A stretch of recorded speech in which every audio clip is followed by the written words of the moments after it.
السلام علیکم ناظرین، میں ہوں آپ کی میزبان مونا خان آپ کے شو ریئل پاکستانی کے ساتھ. جی ناظرین، آج کی ریئل پاکستانی ایجوکیشنسٹ ہیں a must say visionary leader and a true reformer in that sense, کیونکہ ان کی کوشش یہی ہے کہ ہمارا جو نصاب ہے، ہمارے بچوں کے جو ایجوکیشن سسٹم ہے، اس میں بہترین اور اچھا چینج لے کے آیا جا سکے، جس کے لیے انہوں نے کئی ایگزیبیشنز، کئی کانفرنس، کئی ورکشاپس بھی منعقد کی گئی. نہ صرف یہ بلکہ ان کو کریڈٹ بھی جاتا ہے کہ انہوں نے پہلی فرسٹ انٹرنیشنل کانفرنس کروائی اسپیشلی کالج کے ٹیچرز کے لیے، اور انہوں نے کئی کتابیں بھی لکھی، 6-7 انہوں نے کتابیں بھی لکھ چکے ہیں، اور یہ پہلے بھی سرو بھی کر چکے ہیں. ڈی جی سندھ کالج کے حوالے سے بھی ان کا نام کافی نمایاں بھی رہ چکا ہے. میں بات کر رہی ہوں آج کے ہمارے real Pakistani one and only professor doctor Naveed Rab Siddiqui. آئیے ان سے ملاقات کرتے ہیں. جی ناظرین، آج کے ہمارے real Pakistani professor doctor Naveed Rab Siddiqui صاحب ہمارے ساتھ موجود ہیں. ہم انہیں ویلکم کرتے ہیں. السلام علیکم نوید صاحب، ہاؤ آر یو؟ کیسے ہیں آپ؟ وعلیکم السلام، الحمدللہ آئی ایم فائن. بھائی شو کے سٹارٹ ہونے سے پہلے میں آپ سے اتنے سوالات کر رہی تھی. پہلے تو میں نے ایجوکیشنل سسٹم پہ بات کی، میں نے کہا ایسے ہوتا ہے ویسے ہوتا ہے. آپ نے کہا نہیں بھائی، یہ پرانی باتیں ہو گئی ہیں. تو مجھے یہ بتا دیں آپ کون سی پرانی باتیں ہوگی اور کون سی نئی جدید باتیں ہیں جس پہ ماشاءاللہ یو آر ٹوٹلی فوکس. اصلاحات، میں نے آپ کی بات پروفائل پڑھ رہی تھی، کافی کچھ آپ جو ہے میں سمجھتی ہوں تعلیم کے اس ایریا میں کافی آپ انقلاب لے کر آئے ہیں، اگر میں صحیح معنوں میں بولوں تو کیا کہیں گے؟ جی بہت بہت شکریہ. بالکل ہماری پرائرٹی ایجوکیشن ہے، تعلیم ہے، اور اس کے اندر ہم نے اپنی سی کوشش کی ہے کہ بچوں کو بہتر طریقے سے تعلیم دی جائے، خاص طور پہ ان کی جو کنسیپچول اسٹڈیز ہیں، ان کی جو لرننگ ہے، اس کو اس لیول پہ پہنچایا جائے کہ وہ کمپیٹ کر سکیں، نہ صرف نیشنلی بلکہ انٹرنیشنلی بھی. اس سلسلے میں ہم نے کام کیا ہے. بچوں کی ایک ریزننگ بیسڈ لرننگ کے حوالے سے بھی ہم نے چیزوں کو ایڈ کیا ہے. ان آپ کے نے انٹروڈیوس خود کروایا اپنے جی ٹینیور میں؟ جی بالکل. اس وقت تقریباً 2017 کی بات ہے جب ہم نے یہ کام کیا تھا، اور اس میں ریزننگ بیسڈ کوشچنس کو ہم نے ایڈ کیا تھا اپنے بایولوجی کے پیپر، زولوجی پرٹیکولرلی میرا سبجیکٹ ہے، اس پیپر میں جب میں بورڈ کی ایفیلیشن، بورڈ کی جو کمیٹی ہوتی ہے اس کا ممبر تھا. ماڈل پیپر ہم نے ڈیزائن کیے تھے، اور اس کا آبجیکٹیو ہی یہی تھا کہ بچے جو کچھ پڑھ رہے ہوں وہ جسٹ رٹافیکیشن نہ ہو، اور وہ سمجھ کے پڑھیں. اور اس کے ساتھ ساتھ یہ بھی ضروری تھا کہ ان کو سمجھانے والے بھی سمجھ کے بچوں کو سمجھائیں. ہمارے زمانے میں آپ کہاں تھے؟ آپ اس وقت یہ کام کرتے تو ہمارے لیے سامنے میں آبزرو کر رہا تھا اس وقت. اب آپ بولیں گے ہم بھی بہت چھوٹے ہوتے تھے. ہاں نہیں، کیونکہ ہم یہاں کوریڈور سے آ رہے تھے پی ٹی وی کی، تو آپ نے کہا کیا زمانہ تھا، کیا وقت جو تصویریں لگی ہوئی ہیں. تو آپ نے کہا میں بہت چھوٹا تھا. میں نے کہا ہم تو پیدا ہی نہیں ہوئے تھے. میں نے کہا چلے آپ کو ایڈوانٹیج دے دیتے. اچھا، کیونکہ ڈیفینیٹلی آپ نے کہا کہ ایسی چیز آپ نے نظام کو متعارف کروایا جو کافی چیلنجنگ بھی تھا، کیونکہ لوگ جو ہے پرانی جو ایک سٹائل تھا ہم اس کو فالو کرتے ہوئے آ رہے تھے، اور آپ کے لیے کافی چیلنجنگ اس لحاظ سے تھا. لوگ اس کو ایکسیپٹ نہیں کر رہے تھے کہ بھائی نہیں، کیا ہونے جا رہا ہے. یہ کیا وجہ تھی؟ آپ نے کیوں سوچا ذہن میں رکھتے ہوئے؟ کیونکہ آپ نے مجھے بتایا تھا کہ ہر بچہ جو ہے نا ٹیوشن نہیں لے سکتا نا، تو آپ نے کہا نہیں، مجھے ایسے بچوں کو بھی سوچنا ہے جس کی ریچ میں ٹیوشنز نہیں ہیں، جو افورڈ نہیں کر سکتے. جی بہت صحیح آپ نے پوائنٹ آؤٹ کیا. ایکچولی میرا آبجیکٹیو یہی تھا کہ ہمارے جو بچے ہیں، خاص طور پہ جب وہ انٹرمیڈیٹ کے بعد کہیں کمپیٹیٹیو ایگزامس میں جاتے ہیں، جیسے ان کا ایم ڈی کیٹ ہے یا ای کیٹ ہے، تو میرا تعلق چونکہ میڈیکل سے ہی، تو اس میں یہ دیکھتا تھا کہ بچے افورڈ یوں نہیں کر سکتے تھے کہ جہاں پہ جا کے وہ پڑھتے تھے وہاں کی فیسز بہت زیادہ تھیں، 60,000 70,000، کہیں تو اور بھی زیادہ بڑے پیکیجز تھے. تو میں نے یہ سوچا کہ یہ بچے کیوں جاتے ہیں وہاں پر. تو میری ذہن میں یہ بات آئی کہ بچے اس لیے جاتے ہیں کیونکہ وہ کنسیپچولی ویک ہوتے ہیں. تو پھر یہی ذہن میں آیا کہ ان کی کنسیپٹس کو بہتر بنانا چاہیے. بچے ہر کوئی افورڈ نہیں کر سکتے، اور نہ صرف یہ کمپیٹیٹیو ایگزامس ہیں بلکہ اگر آپ ان کے تھیوری کے پیپر کو بھی اٹھا کے دیکھیں تو اس میں بھی موسٹلی جو پیپر پیٹرن ہے اس میں جو کمپوننٹس ہیں وہ شارٹ کوشچنز ہیں اور M C Qs based questions ہوتے ہیں. تو بچہ کنسیپچولی جتنا اچھا ہوگا، ون لائن آنسر ہے یا اس کو ملٹیپل چوائس میں سلیکشن کرنا ہے آنسر کی، وہ زیادہ بہتر طریقے سے کر سکتا ہے. تو conceptually learning is very important at every aspect of life. I think learning کے ساتھ ساتھ افورڈیبل ایجوکیشنل سسٹم بھی ہمیں چاہیے، مطلب بچوں کی ریچ میں تو ہو. جی بالکل. بچہ یہی سوچے کہ بچے کے پیرنٹس سوچے تو وہ تو پھر پریشانی ہوتے ہیں. اچھا، اس کے ساتھ ساتھ ڈیفینیٹلی میں اس کی بھی آپ سے سوال کر رہی تھی کہ آپ نے انٹرنیشنل ٹیچرس کانفرنس بھی منعقد کروائی، اور یہ میرے خیال سے پہلا انیشیٹو آپ کی جانب سے لیا گیا. یہ کانفرنس کس طرح کی تھی؟ اس سے کیا نتائج نکل کر آئے؟ دیکھیے، اس کانفرنس کے اندر یہ بیسیکلی تو ایجوکیشنل آسپیکٹس سے ہم نے اس کو ڈیزائن کیا تھا، جس کے اندر بچوں کے اور ٹیچنگ جو پیڈاگوجیز ہیں، اینڈرگوجیز ہیں، ان کے اوپر ہم نے مختلف جو ماہرین ہیں ان کو مدعو کیا تھا. انٹرنیشنلی بھی جرمنی سے اور یو ایس سے ہمیں لوگوں نے جوائن کیا تھا, اور یہ ایک نیشنل لیول کی بھی تھی کیونکہ اسلام آباد سے اور دیگر سندھ کے علاقوں سے بھی لوگوں نے جوائن کیا تھا. یہ ہائبرڈ کانفرنس ہم نے آرگنائز کی تھی for the first time ever in directorate general of colleges from. تو اب اس کے اندر یہ فائدہ ہوا کہ ہمارے جو ایسے ریسرچرز ہیں جو ہمارے کالجز کے اندر موجود ہیں, جو پی ایچ ڈیز ہیں, جنہوں نے ریسرچ پیپرز اپنے پبلش کیے ہوئے ہیں, ان کو موقع نہیں مل رہا تھا کہ وہ اس کا اظہار کر سکیں نا. تو یہ چونکہ میں خود بھی پی ایچ ڈی ہوں تو میرے بھی ریسرچ پبلیکیشنز ہیں, مجھے بھی موقع ملے تو میں تو چاہتا ہوں کہ بھائی کہیں میں جاؤں اور اتروں اور یہ کام کرتا. تو میں نے ان کو کہا, سوچا کہ ان کو یہ موقع دینا چاہیے کہ یہ کریں. اچھا, ایک اور چیز ذہن میں یہ ہوتی ہے کہ جو پی ایچ ڈیز ہوتے ہیں جب وہ اپنے ریسرچ پیپرز کو کہیں پڑھنے جاتے ہیں تو اس کے لیے وہ ایک ہیوی فیس جو ہے وہ دیتے ہیں, چارجز ہوتے ہیں جو ڈالرز میں بھی ہوتی ہیں, یا کہیں جاتے ہیں کافی ایکسپینسو ان کو ہو جاتا ہے. تو ہم نے یہ فری آف کاسٹ ان لوگوں کے لیے پروگرام آرگنائز کیا تھا, اور کالجز سے مجھے خوشی ہے کہ مختلف لیکچررز ہیں, پروفیسرز ہیں, وہ آئے اور انہوں نے آ کے اپنی جو بھی ریسرچ تھی اس کو پڑھا اور لوگوں تک پہنچایا. اس سلسلے کو آپ جاری رکھیں گے؟ جی ہاں, انشاءاللہ یہ ہم نے پلان کر لیا ہے. اس وقت ہم اسٹوڈنٹس کی جو مینٹل ہیلتھ ہے, سائیکالوجیکل پرابلمز جو انہیں انسٹیٹیوشنز کے اندر آ رہی ہوتی ہیں, بچہ جو ہے وہ اتنا زیادہ کنسنٹریٹ نہیں کر پاتا اپنی اسٹڈیز پہ, کیوں نہیں کر پا رہا, اس کے اوپر میرا ارادہ ہے کہ انشاءاللہ یہ میں کانفرنس جو ہم نے ڈیزائن کر لی ہے, تھیمز بیسیکلی یہ ہے, اس کے سب تھیمز بھی ہم نے ڈیزائن کر لیے ہیں اور میری ٹیم جو ہے وہ کام کر رہی ہے, اور انشاءاللہ جنوری کے اندر ہم چاہ رہے ہیں کہ یہ کر لیں. آپ کی ٹیم کتنی بڑی ہے جو اس مشن پہ کام کر رہی ہے؟ ہاں یہ سیکریٹ ہے لیکن ہماری جو ٹیم ہے وہ ماشاءاللہ بہت اچھے اسکالرز اور بہت ڈیڈیکیٹڈ لوگوں پر مشتمل ہے. کچھ کالج کے ہی پروفیسرز ہیں, لیکچررز ہیں. اوور آل سندھ سے ہیں یا کراچی سے؟ نہیں, وہ کراچی بیس کیونکہ میں رہا ہوں یہاں پر, لیکن ہم نے اپنے لوپ کو جو ہے وہ بڑھایا ہے, اس میں سندھ کے لوگوں کو بھی اور دیگر, تو میرا انٹریکشن انٹیریئر کے لوگوں کے ساتھ رہا, وہاں پہ بھی ٹریولنگ بھی رہتی ہے سب جگہ؟ بہت کافی رہتی ہے کیونکہ اوور آل سب کو دیکھنا ہے, تو میری فوٹنگز کافی زیادہ ہو گئی ہیں. لیکن اس سے فائدہ میرا یہ ہو کہ میرا ان لوگوں کے ساتھ انٹریکشن ہوا, ان کے ایشوز میرے سامنے آئے, اس کو الحمدللہ ہم نے اپنی کیپیسٹی کے مطابق ریزالو بھی کیا, اور لوگوں سے بڑا خلوص اور بڑی محبت ملی وہاں پر جا کر, اور لگا کہ وہ چاہتے ہیں کہ لوگ ہمارے پاس آئیں اور ہمیں سکھائیں, بتائیں اور ایڈریس کریں.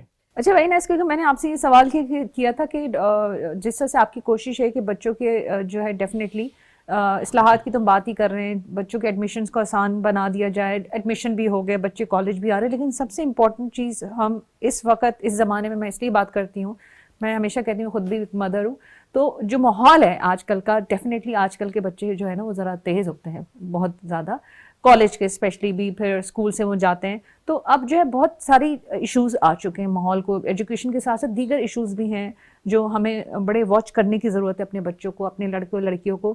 تو کیا اس کا بھی چیک اینڈ بیلنس رہتا ہے, کوئی ماحول, اچھا ماحول پرووائڈ کیا جاتا ہے, ان کی تربیت پہ بھی توجہ دی جاتی ہے؟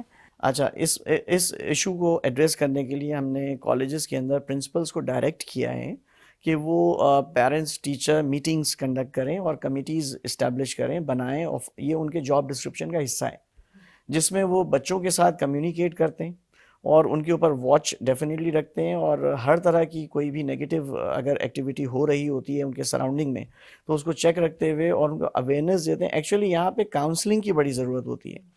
جو بچے ہیں وہ میچیور ہوتے ہیں, سمجھدار اس حد تک ہوتے ہیں کہ کم از کم کالج میں آنے کے بعد ان کو یہ شعور تو ہوتا ہے کہ یہ چیز بری ہے, یہ چیز صحیح ہے.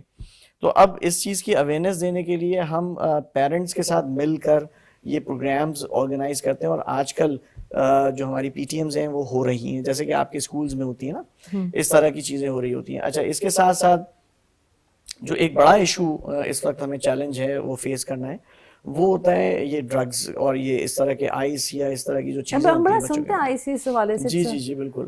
تو جہاں تک میں گورنمنٹ کالجز کی بات کروں گا تو گورنمنٹ کالجز میں ایز سچ اتنا زیادہ ہمیں نہیں نظر آتا اس کا رجحان. اس کی وجہ یہ کہ ہمارے کالجز جو ہیں ان کے اندر پنکچویلٹی کے ساتھ ایک تو کلاسز کو انگیج کیا جاتا ہے, ٹیچرز موجود ہوتے ہیں, اور دوسری بات یہ کہ ایک ہائی پاور کمیٹی ابھی ایک بنائی گئی ہے, اس کے اندر ہمارے جو اسٹیک ہولڈرز ہیں ہمارے ساتھ, ہمیں بھی شامل کیا گیا اس میں اینٹی نارکوٹکس بھی ہیں اور ڈفرینٹ لا انفورسنگ ایجنسیز بھی ہیں, اس کے ساتھ ہیلتھ ڈپارٹمنٹ بھی ہے. تو ان کی کوآرڈینیشن کے ساتھ یہ کالجز میں اب اسکریننگ کریں, وزٹ کریں گے اور جا کے کالجز کے اندر اویئرنیس بھی دیں گے, بچوں کو بتائیں گے, سمجھائیں گے. تو یہ ایک مہم ہم شروع کر بھی چکے ہیں, بچوں کالجز میں بینرز وغیرہ سب لگ چکے ہیں. تو ہم بالکل اس کے اوپر چیک رکھتے ہیں اور بچوں کو اس طرف کے رجحان سے روکتے ہیں. اچھا, مجھے یہ جاننا ہے آن اے لائٹر نوٹ, فون کالز آتی ہیں آپ کے پاس؟ ہاں. تو مطلب میرٹ پہ ساری چیزیں ہوتی ہیں جس طرح سے آپ کا نظام ہے, آپ کی اہم ذمہ داری ہے, کیونکہ لوگ بڑے کمپلین کرتے ہیں. دیکھیے میں الحمدللہ پورے وثوق کے ساتھ اس نیشنل چینل پہ آپ کو بتا رہا ہوں کہ ہمارا جو سی کیپ کا سسٹم ہے ایڈمیشن کا, سینٹرلائز ایڈمیشن پالیسی کا, وہ اتنا مکمل ہے میرٹ کے اعتبار سے کہ ایک نمبر بھی اگر کسی بچے کا کم ہے اور اس کے کٹ آف مارکس کے اندر وہ نہیں آ رہا تو اس کا ایڈمیشن اس کے کالج میں نہیں ہوگا. Very nice. اچھا, کیونکہ آپ نے ٹیچرس کی بات کی, بچوں کی بات کی, ذرا میں آپ پہ بھی تو بات کرنا چاہوں گی. خود بھی تو آپ اسٹوڈنٹ رہ چکے ہیں, بڑے بریلینٹ اسٹوڈنٹ رہے ہیں. کئی ایسی اہم ڈیفینیٹلی ایگزامس اور کورسز آپ نے کیے ہیں جو میں سمجھتی ہوں بڑے مشکل بھی تھے. تو تھوڑا سا بتائیں کس طرح سے یہ سفر طے کیا تاکہ دیکھنے والوں کو پتہ چلے کہ اس اہم ذمہ داری کے لیے آپ نے جو ہے کتنی محنت کی ہے. دیکھیں, primarily I am a very much struggler, اور میں اپنے سننے والوں کو یہ کہوں گا کہ اگر آپ کچھ کام کرنا چاہتے ہیں تو آپ کو ڈیفیکلٹ ٹاسک لینا پڑیں گے, آپ کو اپنے کمفرٹ زون سے باہر نکلنا پڑے گا, آؤٹ آف دی باکس جا کے کام کرنا پڑے گا, اور irrespective of that how much return you will get.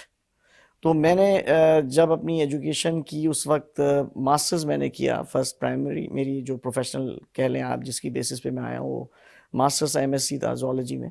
تو اس وقت مجھے لوگوں نے کہا کہ آپ کیوں کر رہے ہو, آپ کے لیے تو یوز لیس ہے, آپ انجینئرنگ کرو, یہ کرو, کسی اور سبجیکٹ میں جائیں پرٹیکولرلی. میں کہا بھائی مجھے شوق ہے اور شوق کا کوئی مول نہیں ہے, اور یقین اس بات پہ تھا کہ چونکہ محنت کر رہے ہیں, اللہ تعالیٰ کی مدد ساتھ ہے, انشاءاللہ ہمیں کہیں ناکامی نہیں ہوگی, اور ایسا ہی ہوا. اور میں بالکل مطمئن ہوں کہ جو اسٹرگل کی اللہ تعالیٰ نے وہ دیا.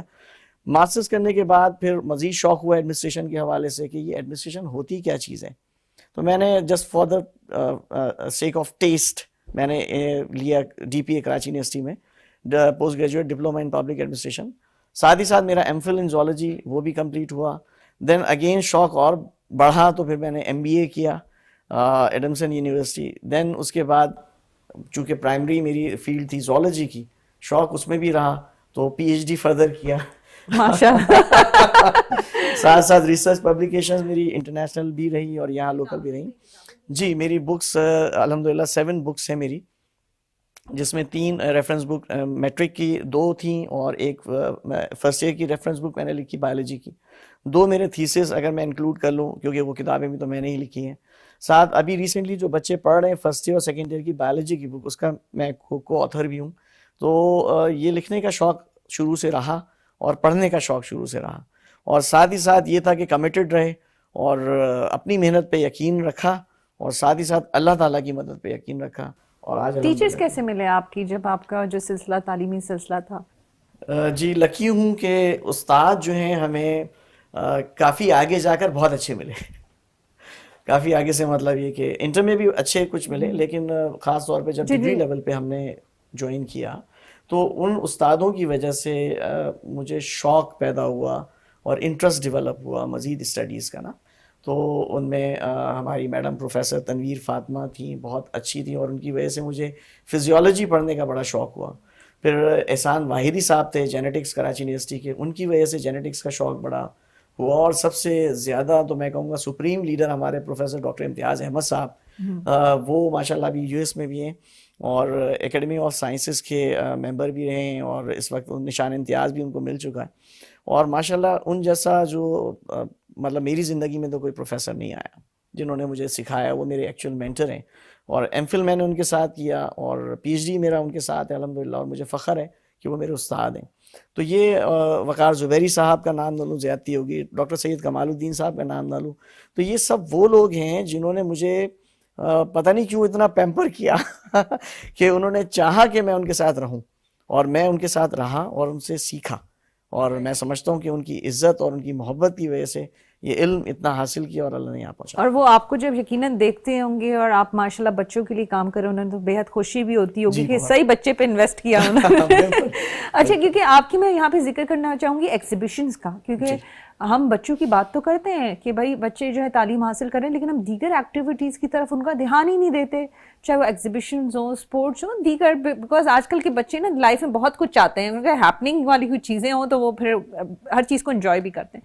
تو آپ کا بڑا اچھا یہ سلسلہ رہا ہے ایگزیبیشنز, کیونکہ بڑی سکسیسفل آپ کی ایگزیبیشنز رہی ہیں, کامیاب رہی ہیں, بچوں کا انٹرسٹ رہا ہے, وہ کیا سلسلہ رہا تھا؟ جی دیکھیے, ہمارے جو بچے ہیں, اور میں اس میں بالکل کریڈٹ دوں گا ہمارے انتہائی محترم آنریبل منسٹر صاحب کا, سردار شاہ صاحب کا, جو بڑے ویژنری لیڈر بھی ہیں, اور ماشاءاللہ ان کی جو سوچ ہے اس کو ہم جو ہیں وہ عملی جامہ پہناتے ہیں. ساتھ ہی ساتھ ہمارے سیکریٹری تھے اس وقت آصف اکرام صاحب, 1 سال پہلے کی بات کر رہا ہوں, تو لاسٹ ایئر ہم لوگوں نے STEM exhibition as per directives of minister and the guidelines of secretary, ہم نے یہ آرگنائز کیا تھرو آؤٹ دا پروونس, اور اس میں لیڈ کیا الحمدللہ ڈائریکٹریٹ جنرل کالجز نے, اور پورے پروونس کے اندر ہم نے ڈسٹرکٹ وائز اور ریجن وائز بچوں کو اور کالج وائز بچوں کے ٹیلنٹ کو ہنٹ کیا, اور کالجز کے اندر ہم نے یہ ایگزیبیشنز کا مطلب انعقاد کروایا. اس میں ہمیں یہ فائدہ ہوا کہ ہم نے صرف, پہلے تو یہ تھا کہ سائنس ایگزیبیشن اونلی یہ کنسیڈر کیا جاتا تھا, لیکن ہم نے اپنا دائرہ کار اور بڑھایا, اور اس کے اندر ہم نے آرٹس اور کامرس کے بچوں کو بھی شامل کیا, ان کے بھی پروجیکٹس کو انڈکٹ کیا. تو ایک ویو چلی بڑی اچھی ایکسپیریمنٹل لرننگ کی, اور اس کی وجہ سے بچوں کا کالج میں آنے کا رجحان بھی بڑھا, اور بچوں نے ایسی میں آپ کو بتاؤں انوویشنز کی ہیں جو مارکیٹ بیسڈ رہیں, اور کمپنیز نے, جی ہاں بالکل, ان ایگزیبیشن میں آئے اور انہوں نے ان کو سپورٹ کیا. جیسے گاگلز ایک بنائے جو بلائنڈس کے لیے استعمال ہوتے تھے, ہیلمٹ اس طرح کا بنایا جس کے اندر GPS لگا ہوا تھا, بچوں نے خود ڈیزائن کیا. دیکھیں بچے ماشاءاللہ کتنے ٹیلنٹڈ ہیں, بہترین, اور سولر کی مدد سے انہوں نے جو ہے وہ گیزر بنایا. آپ کو کیا بتاؤں, اور میں حیران رہ گیا, لاڑکانہ میں ایک نیڈل جو انجیکشن کی ہوتی ہے نا, اس کے ساتھ انہوں نے اپنی جو اسٹڈیز تھیں کیمسٹری کی اور فزکس کی ملا کے, اس نے ایک چھوٹی سی باٹل میں پیٹرول ڈال کے اور اس نیڈل کی مدد سے ایک ویلڈنگ پلانٹ تیار کیا جس میں 5000 ڈگری سینٹی گریڈ تک کا ٹیمپریچر, میرے سامنے اس کو ویلڈ کر کے دکھا رہا تھا, اور میں بڑا حیران رہا. اور بچوں کی انوویشن یقین کریں ناقابل بیاں ہیں. تو ویسے اس کو ایکسپینڈ کریں گے اس دائرہ کار کو دیگر صوبوں کے ساتھ ویسے ہی, کیونکہ ابھی جس طرح سے آپ نے کہا اٹس جسٹ اے بگننگ, تو آگے ارادہ ہے اس کو کچھ آگے لے کے جانے کے لیے؟ دیکھیے, موقع ملنے کی بات ہے اور دیا گیا تو انشاءاللہ ضرور اس کو ہم پھیلائیں گے, بچوں کے ٹیلنٹ کو یقیناً اوپر لے کر آئیں گے. اس سلسلے میں چونکہ دیکھیں ہمارے ریسورسز ہیں لمیٹڈ, ہم تو کالجز ہیں نا, کالجز میں بیچارے پرنسپلز ہوتے ہیں, ان کے پاس ایک لمیٹڈ فنڈ ہوتا ہے, اور اس کے اندر وہ اپنی ضروریات پوری کر لیں, وہ کافی ہوتا ہے. تو لیکن ابھی آپ نے کہا حکومت سندھ جو ہے, سندھ گورنمنٹ بہت آپ کو آپ کے موٹیوز کو, ان مشن کو بڑا سپورٹ کر رہی ہے. ہاں, انہوں نے یہ پلان کیا تھا کہ اس سلسلے میں کچھ ایڈیشنل بجٹ جو ہے نا وہ کالجز میں دیا جائے, یہ پروپوزل تھا. اور اس کی سمری ایکچولی ہمارے ڈپارٹمنٹس انٹر کنیکٹڈ ہوتے ہیں, تو ہم تو پروپوزل بناتے ہیں, وہ جاتا ہے فائنانس, پھر وہاں سے اپروول ہوتا ہے, پھر وہ اپنے بجٹری پروویژنز دیکھتے ہیں, تو وہ ان پروسیس ہیں. جیسی اگر ہمیں اس طرح کی چیزیں ملتی ہیں تو کالجز میں وہ فنڈز جو ہے نا ایک مخصوص اماؤنٹ میں وہ دیا جائے, تاکہ بچے اپنی اس کریٹو صلاحیتوں کو جو ہے وہ بہتر کر سکیں. اور ساتھ ہی ساتھ میں یہ کہنا چاہوں گا کہ ہماری جو کمپنیز ہیں, پرائیویٹ آرگنائزیشنز ہیں خاص طور پہ, اور پروڈکٹ بیسڈ ہیں, تو وہ آگے آئیں, ایسے بچوں کو سپورٹ کریں. اور یقیناً یہ جو گاگلز میں نے آپ کو بتایا اس کے اندر ہارڈلی کوئی, بلکہ ایک مائکروسکوپ بنائی جس کی ہارڈلی 1200 روپے کاسٹ ہوگی, ہارڈلی. اور وہی اگر آپ مطلب ہلکی سے ہلکی مائکروسکوپ جو مونو آکیولر ہوتی ہے وہ لینے جائیں آپ, سمپل مائکروسکوپ, تو وہ تقریباً 20-25 ہزار روپے کی مارکیٹ کے اندر اویلیبل ہے, اور کہاں 12 to 1500 اور کہاں 25,000. تو بچے اگر یہ کرنا چاہیں, ان کو تھوڑی سی فائنینشیل سپورٹ مل جائے تو وہ اپنی تو یقیناً بزنس اسٹارٹ کر سکتے ہیں. ساتھ ہی ساتھ اب مجھے یہ جاننا ہے, کیونکہ ڈیفینیٹلی ہم گلوبل ولیج میں رہتے ہیں, دنیا کی بات کرتے ہیں, دنیا کے ساتھ چلنے کی بات کرتے ہیں, کیا ہمارے انسٹیٹیوشنز, کیا ہمارے کالجز اس لیول کے ہیں کہ آج یہاں سے بچہ اپنی ایجوکیشن کو کمپلیٹ کرتا ہے تو باہر کی یونیورسٹی, جو باہر کی جو دنیا اس کو کمپیٹ کر سکتا ہے؟ بالکل کر سکتا ہے. اور ہمارا بچہ اگر باہر جانے کا اس کو موقع ملے, اسکالرشپس ملیں, تو وہ کسی طور پہ بھی پیچھے نہیں ہیں. اس کی وجہ یہ کہ دیکھیں ہم نے اپنے کورس کے اندر کافی چینجز کی ہیں. اب وہ ہمارا پرانا کورس تو رہا نہیں ہے, اور وہ جدید تقاضوں کے مطابق جو انفارمیشن ہم دے سکتے تھے میکسیمم وہ ہم نے دی ہے, اور ابھی بھی کورس ریوائز ہو رہا ہے ہمارا. انشاءاللہ وہ نیکسٹ ایئر وہ بھی ریوائز ہو جائے گا نا according to the new curriculum. میں آپ کو بتاؤں بڑی حیرت انگیز بات کہ یو کے میں اور کینیڈا کے اندر جو کورس پڑھایا جا رہا ہے وہی ہمارے بچے بھی پڑھ رہے ہیں. کانٹینٹس کی بات کروں اگر تو بالکل کمپیٹ کر سکتے ہیں ہمارے بچے, ان کو موقع دیا جائے اگر, اور اسکالرشپس دی جائیں, اس طرح کے بچے ہمارے ٹیلنٹڈ ہیں. اور ساتھ ہی ساتھ مختصراً آپ کو یہ بتاؤں کہ ہم نے ایک اور ریفارم کیا ہے ایجوکیشن ڈپارٹمنٹ نے, کہ آن لائن لیکچرز کا انعقاد کر رہے ہیں. ہمارے پورے پروونس سے لیکچررز جو ہیں وہ آئیں, اپنے اپنے ریجنز میں اسٹوڈیوز ہم نے بنا دیے, ان کے اندر وہ آئیں گے, لیکچر ریکارڈ کریں گے. جو بچے گھر پہ اپنے لیکچر اپنے پسندیدہ ٹیچر سے سننا چاہتے ہیں وہ گھر بیٹھ کے بھی اپنی ایجوکیشن لے سکتے ہیں. تو یہ ایک چینج ہے جو ہم ماڈرنائز کر رہے ہیں ایجوکیشن کو ڈسٹینس لرننگ کے حوالے سے. جس طرح سے آپ نے ایک ہر ایک چیز کو ڈیفینیٹلی ہمارے نظام کو, ایجوکیشن کے نظام کو اتنے بہتر طریقے سے آپ لے کے چل بھی رہے ہیں, اور ہمیں بتایا کہ کیا کیا چینجز آ چکی ہیں, ہم چیزوں کو اپ گریڈ بھی کر رہے ہیں. تو میں چاہوں گی کہ ڈیفینیٹلی آپ یہاں پہ ہمارے ساتھ موجود ہیں, جو میسج ہمارے ویورز کو اسپیشلی بچوں کو آپ کوئی پیغام آج دینا چاہیں پلیز. بچوں کو میں ایک پیغام ضرور دینا چاہوں گا. بیٹا آپ لوگ should not overdo the natural intelligence over the artificial intelligence. Should go to the tough یعنی ایکسرسائزز. آپ اپنے لیے کمفرٹ زون سے باہر نکلیں. آپ کی جو انٹیلیجنس ہے آپ نے ڈیزائن کیا ہے اے آئی کو. اب میں دیکھ رہا ہوں بچے جسٹ جاتے ہیں وہ اپنے چیٹ جی پی ٹی پہ, جیمنائی پہ, کو پائلٹ پہ یا وٹ ایور ڈیپ سیک پہ جانے کے بعد وہ کوشچن دیتے ہیں, آنسر فٹ کر کے آتا ہے, اور اس کے بعد اس کو رٹا مارتے ہیں اور آگے. نہیں, آپ آرگیو کریں. A I should be your best companion not your mentor. ٹھیک ہے, تو آپ اس کو گارجین نہ بنائیں, اس کی ڈائریکٹیوز پہ نہ چلیں, آپ اس سے ہیلپ لیں ایک اچھے انٹلیکچوئل پارٹنر کو پارٹنر کے طور پہ, لیکن اپنی صلاحیتوں کا استعمال بھرپور طریقے سے کریں. بڑی اچھی بات کی ہے, ویسے مجھے بھی خود بھی میسج بڑا اچھا لگا. یہ بات ہے نا وہ کیا بولتے ہیں, چیٹنگ کے لیے بھی کہتے تھے عقل چاہیے ہوتی ہے, کاپی پیسٹ نہ کریں. جی جی جی بالکل. اب پتہ ہے کیونکہ ٹیچر کو پتہ ہے یہ وہی آنسر تھا جو میں چیٹ جی پی ٹی پہ لکھوں تو ویل سیڈ. بہت اچھی بات کی, بہت شکریہ. اور مجھے تو بہت اچھا بھی لگا. ڈیفینیٹلی ہمیں اپنے نظام میں, تعلیمی نظام میں ایسے ہی لوگ چاہیے جو ہمارے بچوں کے لیے بھرپور کام کر سکیں. بہت شکریہ. جی ناظرین, یہ تھے ہمارے ریئل پاکستانی پروفیسر ڈاکٹر نوید صاحب. آپ نے ان کی گفتگو سنی اور انہوں نے جیسے کہا کہ ان لائٹر نوٹ پہ کہا کہ پلیز کاپی پیسٹ نہ کریں, اور ڈیفینیٹلی ایسے جتنے بھی ایپس ہیں جو آج کل اے آئی کی بات ہو رہی ہے اس کو ضرور استعمال کریں, لیکن اپنے آپ کو, اپنی صلاحیتوں کو اس کو سونپ مت دیں کہ بھائی نہیں یہ صحیح ہے. نہیں, آپ اس سے آرگیو کریں, آپ کر سکتے ہیں, وہ آپ کی اس کا بھی جواب دیا جائے گا. تو یہی بات ہے کہ ڈیفینیٹلی اس سب چیزوں کا استعمال کریں, لیکن اپنے آپ کو, اپنی پہچان کو ضرور یاد رکھیں. اسی بات کے ساتھ اپنا بہت خیال رکھیں. مجھے مونا خان کو اجازت دیں. پاکستان زندہ باد.